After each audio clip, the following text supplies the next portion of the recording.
Hey y'all, welcome back. It is time to discuss the She-Hulk official trailer. Now, just to keep track, this is like the 5th concurrent Marvel project that they want us to keep in track in our mind. I mean, Moon Knight is over, but people are still talking about that. Doctor Strange is still out. Thor Love and Thunder trailer is still kind of on people's mind. Miss Marvel is coming up. And now we've got a trailer for kind of the next project, which is She-Hulk. And you know what? I'm not going to complain though too much, because I have to say I am thoroughly surprised at this full look that we're finally getting. We got like a couple of shots, I believe last year, or not too far long ago, and now we finally got a full trailer. So overall impression thus far, I really like the vibe that it's giving off. This is like, all the MCU.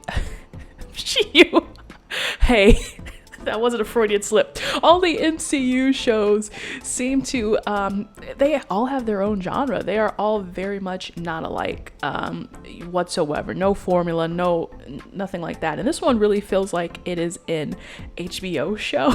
Like, honestly, it's, kind of like Girls or Sex in the City or Insecure. You've got a working woman, you've got a bit of comedy, and, oopsie daisy, something is crazy about my life. And this woman, She-Hulk, Jen Walters, just so happens to be a Hulk, I guess. So let's take a look at this. I'm just going to point out some scenes. So the first thing, of course, is we've got a lot of Bruce Banner in here, and I'm not a huge comic book person. I read comic books, but I do know my way around the comics, and a lot of people know that in general, She-Hulk's abilities or Jennifer Walters' abilities to transform into She-Hulk come because, it's just this dire situation. She needs a blood transfusion. Who happens to be there? Her cousin Bruce Banner. And because his blood is, gamma radiation infected, obviously that gamma radiation transfers to her, and thus she becomes a Hulk. Now, I've seen people in the comments kind of discussing this, but what I will say is that this trailer doesn't really tell us how Jen gets her powers in the first place. We can see her transforming. We see her in this chamber, and she and Banner are kind of, testing out her strength and abilities. But, hang on to your hats. We haven't seen really any origin so far just from this trailer alone. So, sometimes MCU sticks to the origins. Sometimes they pull a Miss Marvel and they just completely botch it. But this one looks like, I think the fact that she is with Banner, the fact that they're running tests, the fact that we do get to see, okay, what is it like for her to transform into She-Hulk? And, he's helping her to control that, right? Obviously, that means it's helping her out. I like that, So I think we might get a true origin story. Briefly though, I do want to mention the She-Hulk CGI. I'm gonna have to call them out on this. It just looks way too uncanny. It looks not great. I'm not gonna lie. Specifically, you can really see it towards this end scene where she's on Tinder, or MCU Tinder, and you see her face. It just looks, oh man, it looks really bad here, like maybe when she's not moving, but otherwise I'm really hoping, I know a lot of people have agreed with this, that they kind of work on the CGI, because I'm like, James Cameron Avatar people look better than this, and please fix it.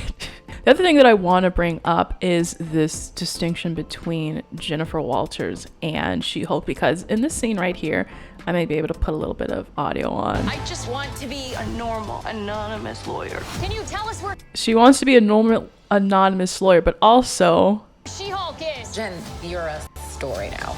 Can you tell us where She-Hulk is? So I'm like, it seems like to me, or at least from what I'm picking up from here, that it's possible that she's keeping her human identity separate from her She-Hulk identity. We get a whole lot of, it looks like she's super duper confident when she's in her She-Hulk form. I mean, like, she's going to events, she's going to weddings and flaunting it and stuff like that. She's picking up guys, literally she's picking up guys.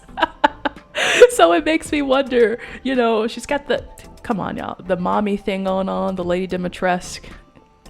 I'm Stay off of Reddit, folks. It's going to be crazy. That aside, I am wondering, I had seen some stuff talk about like, oh, well, you know, she is always in her She-Hulk form, so this doesn't make sense that she can transform.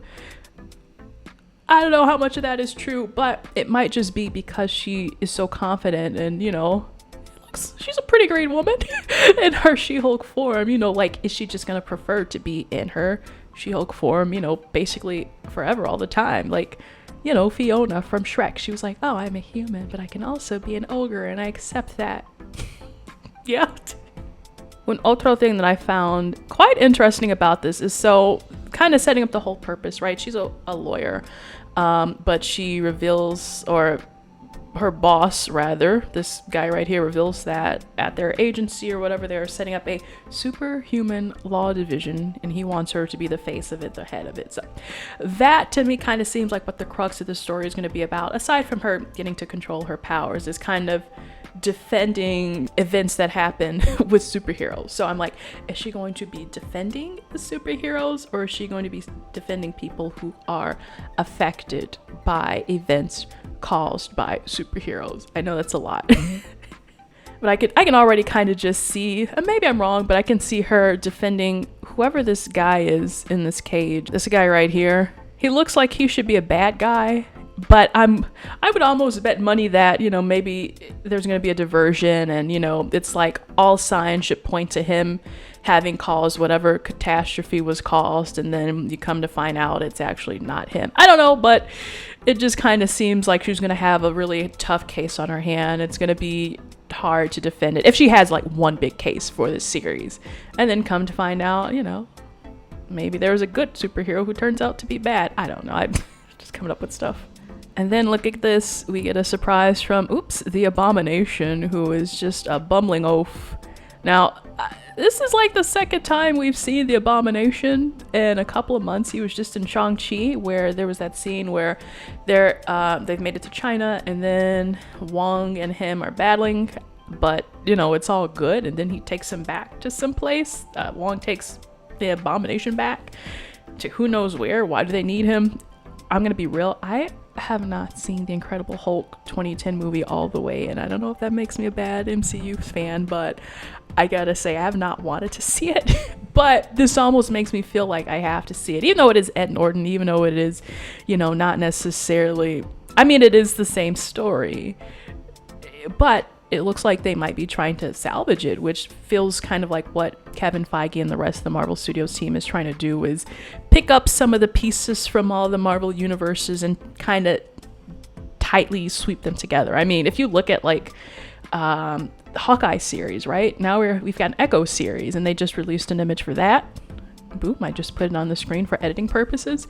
But also how Hawkeye tied into Daredevil with Kingpin, and how No Way Home tied into Daredevil with freaking Daredevil, right? Charlie Cox returned. So they're bringing all these things together, and I'm sure the Echo series is going to tie that in. So I could see them trying to maybe continue to bring back some of the stuff with Incredible Hulk. That being said, I've never seen the movie, so I don't know what they have and haven't incorporated as far as, you know, kind of the whole serum, or, you know, unfortunately we can't have Thunderbolt Ross anymore, rest in peace, but it should be interesting nonetheless what they do with the Hulk story, and maybe trying to wriggle the Hulk out of Universal's hands, which I still think they have a firm grasp on the Hulk as far as rights go. One more thing, please explain who the Power Ranger is. I have no clue what's going on there. I have no theories. It's kind of given like, I want to be a superhero, but I'm not. Maybe like Vigilante from Peacemaker or something. It's kind of lame. It might be fun. We'll see. We'll have to find out who this person is. And I also like this courtroom brawl. What the heck is going on that she has to brawl and fight in the courtroom? Who knows, but She-Hulk Attorney at Law looks like it's gonna be fun, coming August 17th on Disney Plus. I'm actually really looking forward to this one, and, you know, considering that these are new characters that they're introducing in these shows, I'm like, I don't know how to feel, but they've been doing a really good job of, MCU has been doing a really good job of bridging the old with the new. So Hawkeye and Kate Bishop and Black Widow and Yelena, and obviously Bruce Banner with She-Hulk. So it's all passing down the baton, and I just like, it's a lot. MCU feels kind of spread out right now. I kind of wish they would downsize just so that I had time to like properly process all this and get hype. But nonetheless, I'm excited. I can't wait for it to come out, and we will be reviewing it every week, just as we did.